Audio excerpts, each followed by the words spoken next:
শামশেরগঞ্জ অশান্তিতে রিপোর্ট রাজ্যপালের, কেন্দ্রীয় স্বরাষ্ট্র মন্ত্রকের রিপোর্ট পাঠালেন বোস। প্রয়োজনে ৩৫৬ জারি করার সুপারিশ। পুলিশের ব্যর্থতার কথা উল্লেখ রিপোর্টে। মুর্শিদাবাদ ও মালদায় স্থায়ী বিএসএফ ক্যাম্প বসানো হোক, কেন্দ্রীয় স্বরাষ্ট্র মন্ত্রীকে রিপোর্ট দিলেন রাজ্যপাল সিভি আনন্দ বোস, এমনটাই খবর সূত্রের।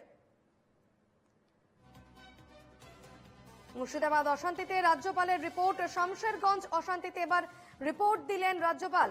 কেন্দ্রীয় স্বরাষ্ট্র মন্ত্রককে রিপোর্ট পাঠালেন রাজ্যপাল সিভি আনন্দ বোস।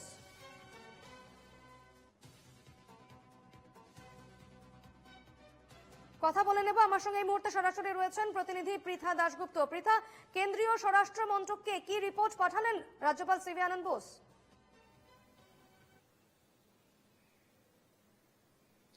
দেখো, মুর্শিদাবাদের হিংসার ঘটনা এবং সেই হিংসার ঘটনায় স্পেশাল রিপোর্ট জমা পড়েছে কেন্দ্রীয় স্বরাষ্ট্র মন্ত্রকে এবং সেই রিপোর্ট পাঠিয়েছেন রাজ্যপাল সিভি আনন্দ বোস, যেখানে মূলত স্থানীয় প্রশাসনের ব্যর্থতার কথা উল্লেখ করা হয়েছে। অর্থাৎ স্থানীয় প্রশাসন বলতে পুলিশের ব্যর্থতার কথা উল্লেখ করা হয়েছে এবং আরো উল্লেখ করা হয়েছে যখন রাজ্যপালের কাছে গৃহহীন যারা হয়ে পড়েছেন অশান্তির ঘটনার জেরে, তারা যখন দেখা করতে এসেছিলেন রাজভবনে, তারা দাবি জানিয়েছিলেন যে সেখানে যাতে স্থায়ী বিএসএফ ক্যাম্প তৈরি করা হয়, কারণ তারা নিরাপত্তার অভাবে ভুগছেন।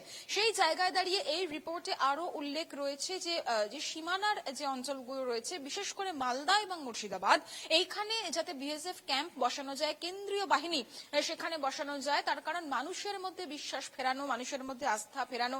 এখনো তারা ভয়ের বাতাবরণের মধ্যে রয়েছেন, তাদের মধ্যে আত্মবিশ্বাস কমে যাচ্ছে। সেই জায়গায় দাঁড়িয়ে এই যে জায়গাগুলো রয়েছে যেখানে হিংসার ঘটনা ঘটেছে, মুর্শিদাবাদ, মালদা, সেখানে যাতে স্থায়ী বিএসএফ ক্যাম্প বসানো হয়, কেন্দ্রীয় বাহিনী বসানো হয়, সেই সুপারিশও করেছেন। এবং তিনি আরো বলেছেন যে পরিস্থিতি যদি এতটাই খারাপ হয় সেক্ষেত্রে ৩৫৬ জারি করা হোক এবং এই বিষয়টা কেন্দ্রীয় সরকার অর্থাৎ স্বরাষ্ট্র মন্ত্রককে সুপারিশ করা হয়েছে যে একদম সংবিধান অনুযায়ী যা যা সিদ্ধান্ত নেওয়ার, যা যা পদক্ষেপ নেওয়ার, সেই পদক্ষেপ যেন অতি দ্রুততার সঙ্গে নেওয়া হয়। শুধুমাত্র তাই নয়, রাজ্যপাল সিভি আনন্দ বোস তিনি এই সমস্ত জায়গায় গিয়েছিলেন, ঘুরেছেন, গৃহহীনদের সাথে কথা বলেছেন, যাদের বাড়িঘর ভাঙচুর করা হয়েছে বলে অভিযোগ, তাদের সঙ্গেও কথা বলেছিলেন এবং তাদের আরো দাবি ছিল যে তাদেরকে স্থায়ীভাবে ঘর তৈরি করতে হবে বা দোকান, সেই দোকান তৈরি করে দিতে হবে, এমনটা কিন্তু বলা হয়েছিল।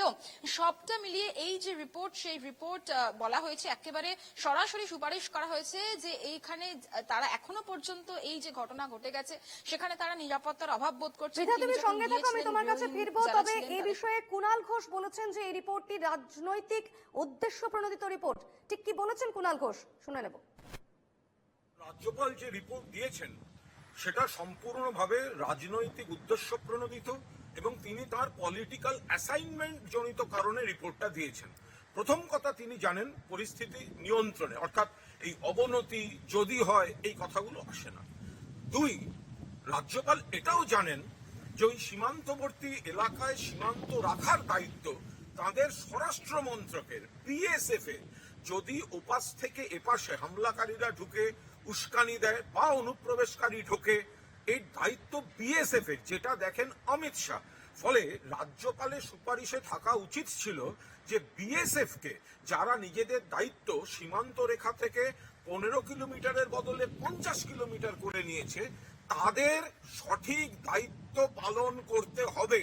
সেই সুপারিশের বদলে তিনি বাংলাকে একটু ইঙ্গিতপূর্ণ কলুষিত, একটু বিজেপিকে খুশি করার মতো একটা সুপারিশের ইঙ্গিত কি ইঙ্গিত, যদি কিন্তু এইসব লাগিয়ে তিনি যেটা করেছেন এটা একটা রাজনৈতিক পত্র উদ্দেশ্য।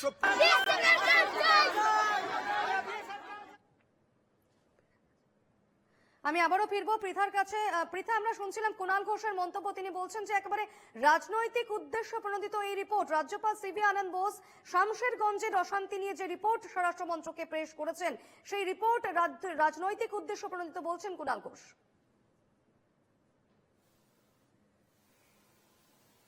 একদমই তাই। দেখো আরো যে রিপোর্টে বলা আছে, আমি একটু তোমাকে বলি যে বাংলায় যে আন্তর্জাতিক সীমানা, সেখানে জঙ্গি কার্যকলাপ একটা বড় চ্যালেঞ্জ, এটাও কিন্তু রাজ্যপাল সুপারিশ করেছেন। ফলত কেন্দ্রীয় বাহিনী বা বিএসএফ যাতে দ্রুত সম্ভব মোতায়েন করা যায়। এবং শুধুমাত্র তাই নয়, আমি যেটা বলছিলাম যে যখন তিনি গিয়েছিলেন বিভিন্ন জায়গায়, মুর্শিদাবাদ, মালদার বিস্তীর্ণ এলাকায় তিনি ঘুরেছেন, কথা বলেছেন গৃহহীনদের সঙ্গে, তারা অভিযোগ করেছিলেন আমি যে তোমার কাছে তারা ফিরবো, তুমি সঙ্গে থাকো। এই মুহূর্তে আমাদের সঙ্গে টেলিফোনে রয়েছেন বিজেপি নেতা রাহুল সিনহা। রাহুল বাবু, রাজ্যপাল সিভি আনন্দ বোস যে রিপোর্ট পেশ করেছেন স্বরাষ্ট্র মন্ত্রকে শামশেরগঞ্জ নিয়ে, তিনি বলছেন পুলিশি ব্যর্থতা, প্রয়োজনে 356 জারির সুপারিশ করছেন, পাশাপাশি স্থায়ী বিএসএফ ক্যাম্প বসানো হোক এমনটাও বলছেন তিনি।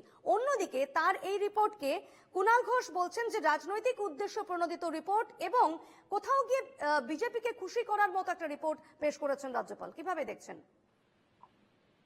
কাউকে খুশি করার রিপোর্ট নয়, যেটা ঘটেছে এবং যে কথা ওখানকার মানুষ বলছে সেটাই রিপোর্টে উল্লেখ করা আছে। অতএব আমি মনে করি যে নিজে সরজমিনে তদন্ত করে মানুষের সাথে কথা বলে যা তিনি দেখেছেন এবং উপলব্ধি করেছেন সেটাই তিনি ওই রিপোর্টে উল্লেখ করেছেন। এবং দীর্ঘদিন ধরে এই সরকারটাই যেভাবে আইন বিরুদ্ধ কাজ করে যাচ্ছে, জনবিরুদ্ধ কাজ করে যাচ্ছে, এই ক্ষেত্রে এই সরকারের যা হওয়া উচিত তাই সুপারিশ করেছেন রাজ্যপাল। অতএব 356 ছাড়া এই রাজ্যের অগণতান্ত্রিক পরিবেশকে যে ফেরানো যাবে না সেটা রাজ্যপাল উল্লেখ করাতে আমি মনে করি সারা বাংলার মানুষের মধ্যে রাজ্যপালের উপলব্ধিকে অনেক বেশি লোকেরা সেটাকে স্বাগত জানাবে। এবং রাজ্যপালের যে রিপোর্ট সেটা একদম বাস্তব রিপোর্ট। তৃণমূল কি বললো না বললো ওটা বড় কথা নয়, তৃণমূল তো করাচ্ছে আর করিয়ে সঙ্গে সঙ্গে উল্টো গান গাইছে। অতএব সেই জন্য রাজ্যপাল একদম মানুষের মুখ থেকে শোনা উপলব্ধিকে সামনে রেখেই রিপোর্ট তৈরি করেছে। বেশ, ধন্যবাদ রাহুল বাবু আপনাকে।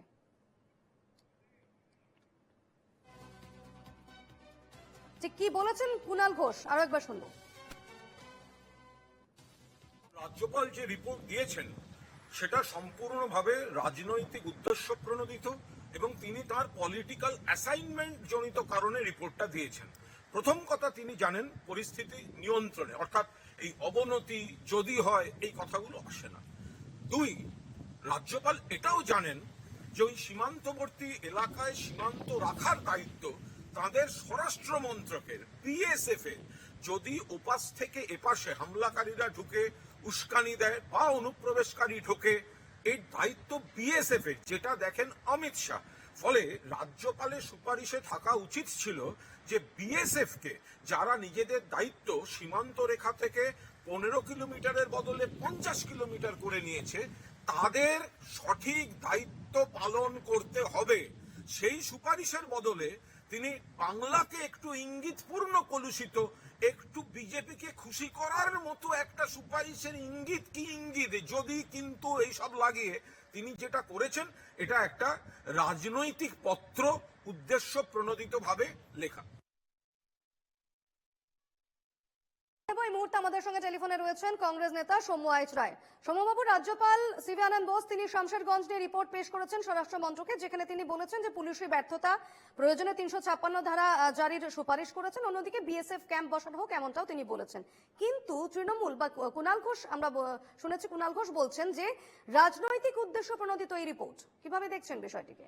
দেখুন, রাজ্যপালের এখতিয়ার আছে কি নেই সংবিধানের সেই বিষয়টা নিয়ে আলোচনা হতেই পারে, কিন্তু রাজ্যপাল তো গভর্নমেন্টের হিজ গভর্নমেন্ট, রাজ্যপাল গভর্নমেন্টের বাইরে নয়। এখন স্বরাষ্ট্র দপ্তরের মুখ্যমন্ত্রীর ওপরে উনি সংবিধানের তার গভর্নমেন্টের কি এখতিয়ার আছে এখতিয়ার নেই এ বিষয়ে বিতর্ক থাকতেই পারে। কুণাল বাবু যেটা বলেছেন নিশ্চয়ই তা নিয়ে আলোচনা হতে পারে, কিন্তু এই ঘটনাটা তো একেবারে উড়িয়ে দেওয়া যায় না।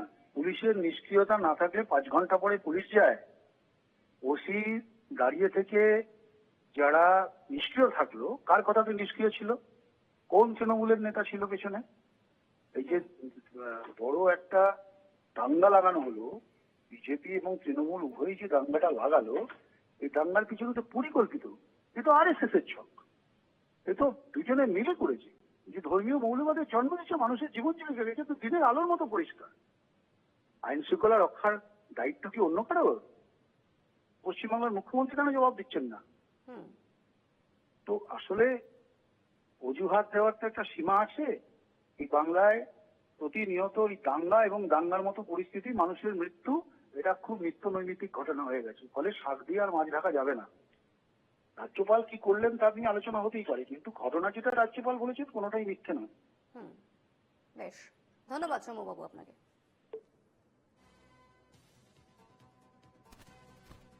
আমি আবারও ফিরবো, আমাদের সঙ্গে রয়েছেন, সরাসরি কথা বলে নেব প্রতিনিধি পৃথা দাশগুপ্তের সঙ্গে। পৃথা,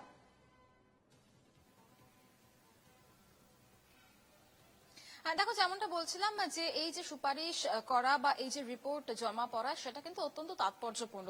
তার কারণ এই যেটা সূত্র মারফত খবর পাওয়া যাচ্ছে যে এই রিপোর্টে যেরকম বলা হয়েছে যে যত দ্রুত সম্ভব কেন্দ্রীয় বাহিনী বা বিএসএফ এই যে আন্তর্জাতিক যে সীমানা রয়েছে সেখানে মোতায়েন করা হোক। এবং আমি যেমনটা বলছিলাম যে তিনি যখন গিয়েছিলেন মালদা এবং মুর্শিদাবাদের বিস্তীর্ণ অঞ্চলে এবং সেখানে গৃহহীনদের সঙ্গে তিনি কথা বলেছিলেন, তার কাছে বিভিন্ন দাবি দাওয়া উঠে এসেছিল, যার মধ্যে তারা নিরাপত্তার অভাব বোধ করছেন, তাদের আত্মবিশ্বাস কমে যাচ্ছে, এই প্রসঙ্গগুলো উঠে এসেছিল।